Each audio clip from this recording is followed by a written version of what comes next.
One of the most insidious and underacknowledged dangers of ultra-processed foods lies in their capacity to hijack the brain's reward system, fostering addictive eating behaviors that can spiral out of control. These products are not simply tasty.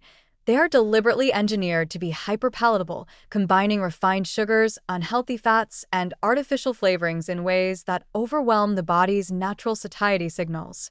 The result is a powerful and unnatural stimulation of dopamine, the neurotransmitter associated with pleasure and reward. Over time, this repeated stimulation can lead to compulsive overeating, emotional dependence, and even biochemical changes in the brain that mirror those seen in substance addiction. Unlike whole foods, which typically trigger a gradual and moderate release of dopamine, ultra-processed foods cause an intense and immediate spike.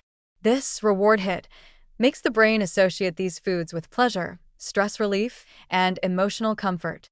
But the high doesn't last. As dopamine levels fall rapidly after consumption, the brain is left craving more of the same to regain the pleasurable state.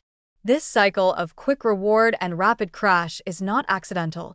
It is the result of careful formulation and testing by food manufacturers seeking to maximize consumption and profits. The outcome for consumers, however, is an impaired ability to regulate eating behavior and a growing sense of loss of control. The concept of food addiction is still controversial in some circles, largely because the word addiction carries strong connotations of drugs or alcohol.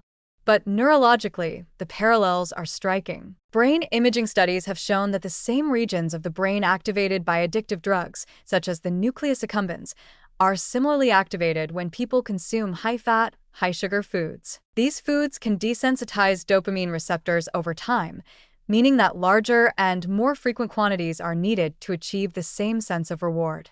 This is the biological underpinning of tolerance, one of the hallmarks of addiction. Moreover, ultra-processed foods are often consumed in ways that mimic addictive behavior patterns, eating in secret, continuing to eat despite negative physical or emotional consequences, and experiencing distress or irritability when attempting to cut back. Many people describe intense cravings, binge episodes, and a sense of helplessness around certain foods, especially chips, cookies, fast food, and sweetened beverages.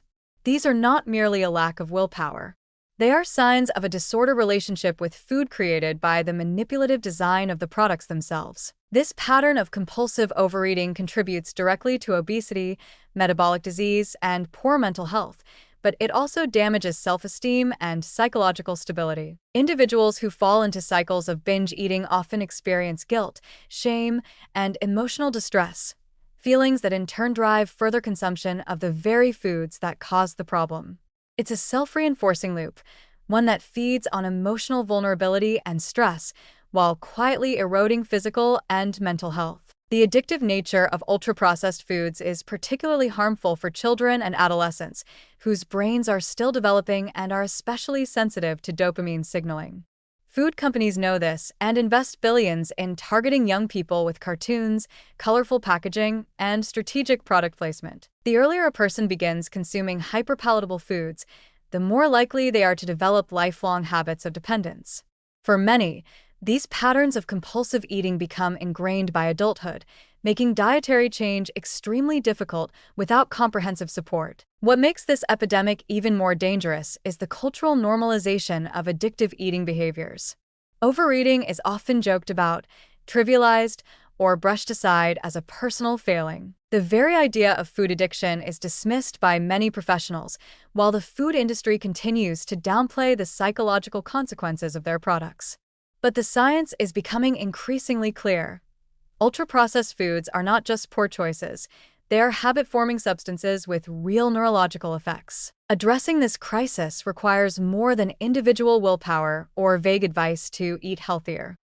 It demands a systemic reckoning with the design, marketing, and availability of ultra-processed products. Regulatory policies must catch up with the science, and public health initiatives must begin treating food addiction as a legitimate and urgent concern. Until then, millions will continue to battle against invisible forces engineered into the very food they eat, forces that manipulate brain chemistry, destroy natural hunger regulation, and entrap people in cycles of craving, consumption, and regret. In the end, ultra-processed foods are not simply unhealthy.